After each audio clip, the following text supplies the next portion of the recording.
지난번 한국 지하주차장에서 벤츠 전기차에 화재가 발생해 아파트 주민들이 아주 큰 피해를 입었던 사건 기억하시나요? 비록 벤츠에서는 합당한 피해 보상을 해주겠다고 하지만 벤츠 전기차에 대한 신뢰감이 많이 하락해버린 사건이었는데요. 근데 신기한 건 해당 사건은 한국에서 8월에 일어난 일인데 8월 중국에서도 지하주차장에서 벤츠 전기차가 화재가 발생하는 사건이 벌어졌습니다. 화재가 발생한 전기차는 벤츠 EQ2로 보이고요. 총 200명의 소방대원과 80대의 소방차가 출동하여 8시간을 들여 화재를 제압했습니다. 이번 사건으로 인해 20명에 가까운 주민들이 입원하게 되었고 총 160대에 달하는 차량이 손상을 입은 걸로 알려졌습니다. 게다가 500가구가 전기 및 수도가 끊겼고요. 이번 사건으로 인해 해당 아파트는 신에너지 차량, 즉 전기차뿐 아니라 플러그인 하이브리드 차량까지 아파트 출입을 금지시켰는데요. 사실 지하주차장에서 발생한 전기차 화재는 중국에서 빈번히 일어나고 있습니다. 한 번은 벤츠의 가장 비싼 전기차에 속한 EQS SUV 전기차에 화재가 발생해 소방대원들이 출동했던 적도 있고 24년 2월에는 EQB로 보이는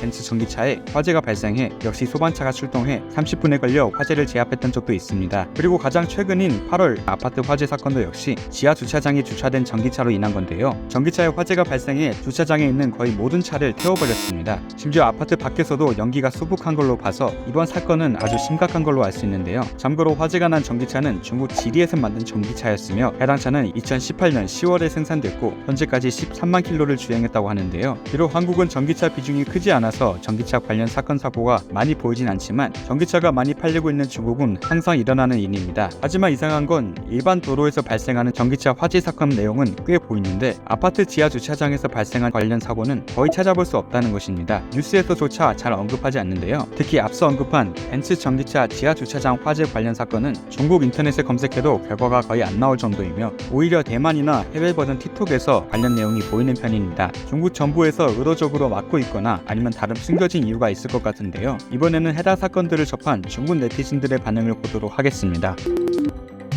이게 바로 벤츠 같은 쓰레기 브랜드의 전기차는 사면 안 되는 이유임. 문제는 다 국산 배터리라는 거. 지난번 한국 지하 주차장에서 발생한 화재도 국산 배터리였음. 벤츠 EQ 시리즈는 그야말로 1급 발암물질이네요. 지난번 한국에서 발생한 그 사건도 EQ 시리즈더군요. 근데 주차 금지는 좀 아닌 듯. 소방 비용만 조금 더 내게 하면 될 것 같은데. 이렇게 큰 사건이 벌어졌는데 아무도 크게 보도 안 하네. 혹시 전기차 발전을 위해 감추는 건가? 이게 바로 벤츠 EQE가 고작 4,800만 원 밖에 안 하는 이유임. 지네들도 자신들의 차에 대해 자신감이 없나 봄. 배터리에 구멍 나도 터지지 않는다는 BYD 블레이드 배터리를 탑재한 차량도 매일 불타는데 쓰레기 브랜드 벤츠 전기차는 오죽하겠냐. 문제는 국내에서 보도된 전기차 화재 사건은 실제 발생한 횟수보다 훨씬 적다는 거. 전국 통들여 신에너지 차량의 지하 주차장 진입을 최초로 금지시킨 사례 아닌가? 이래도 되는지 모르겠네. 8월 초에 한국에서도 비슷한 사건이 터졌음. 그리고 많은 아파트에서 전기차 진입을 금지시켰고, 근데 이렇게 하는 건 너무 극단적인 것 같음. 가장 웃긴 건 한국 정부의 자칭 전문가라는 사람들이 내놓은 해결책이 모든 전기차의 배터리는 90% 이하여야 주차장에 진입할 수 있게 함. 한국은 인재가 이렇게나 없을까? 그들 말대로라면 앞으로 휴대폰도 배터리 가득인 상태로 지하 주차장으로 가져가면 안 되겠네.